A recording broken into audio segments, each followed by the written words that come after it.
Bonjour, aujourd'hui on va s'intéresser à une question d'étude d'une fonction, une fonction faisant intervenir la fonction exponentielle, un exercice destiné aux élèves de première.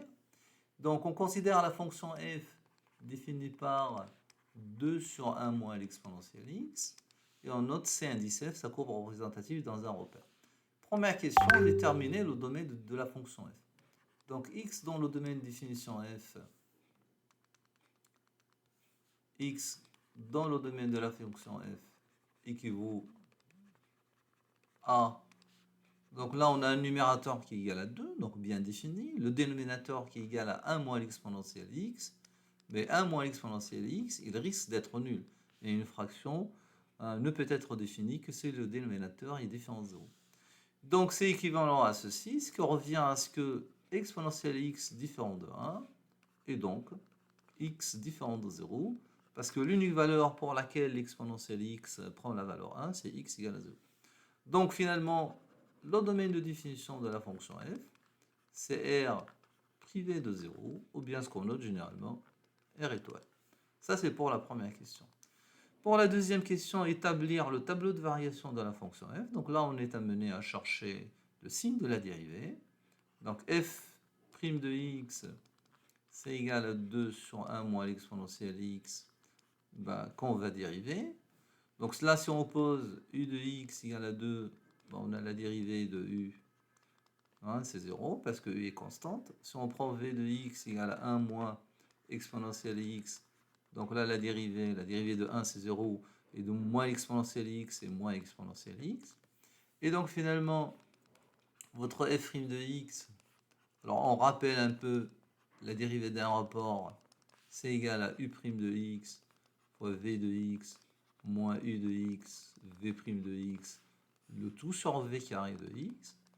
Donc là, ça donne u', c'est 0, je vais un peu doucement, 1 moins l'exponentielle x, moins u de x, donc moins 2, fois moins l'exponentielle moins x, le tout sur 1 moins l'exponentielle x, le tout au carré.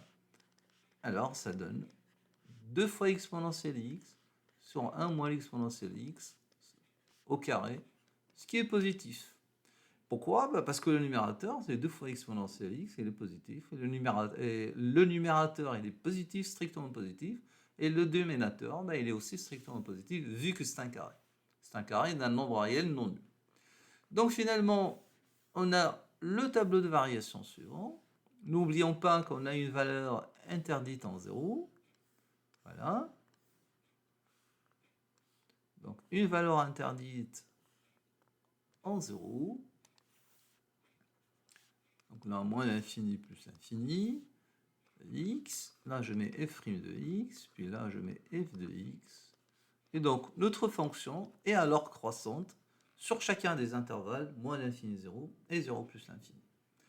Alors, dernière question, déterminer les coordonnées des points d'intersection de la courbe avec les axes, voilà, du repère. Alors, ça m'a paru une question un peu bizarre, celle-là. Un piège, mais un peu bizarre cette question. Alors, déjà pourquoi? Alors, rappelons que pour déterminer l'intersection de la courbe avec l'axe des ordonnées, je rappelle, faisons un schéma. Ceci revient en fait à chercher l'image de 0. Donc, le point d'intersection de la courbe, c'est 0f de 0. Donc, dans notre cas de figure, 0 n'est pas un point qui fait partie du domaine de définition. La fonction f n'est pas définie en 0. F de 0 n'a pas de sens. Et donc ici, la réponse à la première question, c'est que la courbe de f, il n'y a aucun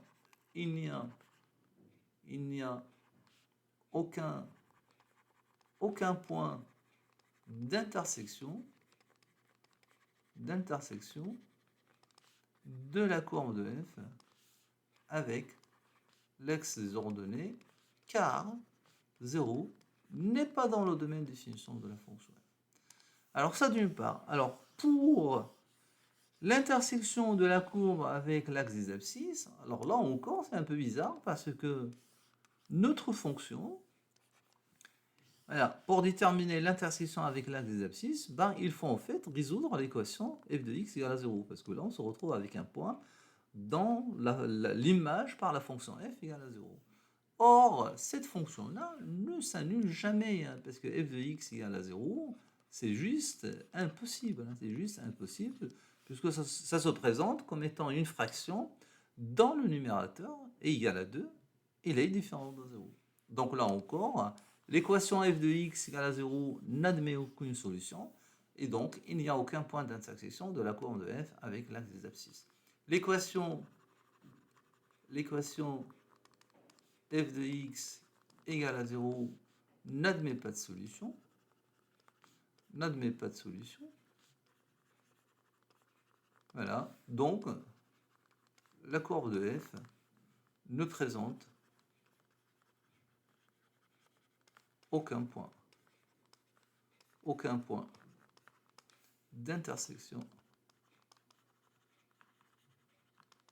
avec l'axe des abscisses. Voilà, bah comme ça j'aurais répondu à la question. Voilà, bah j'espère que vous avez compris. Je vous remercie, à bientôt.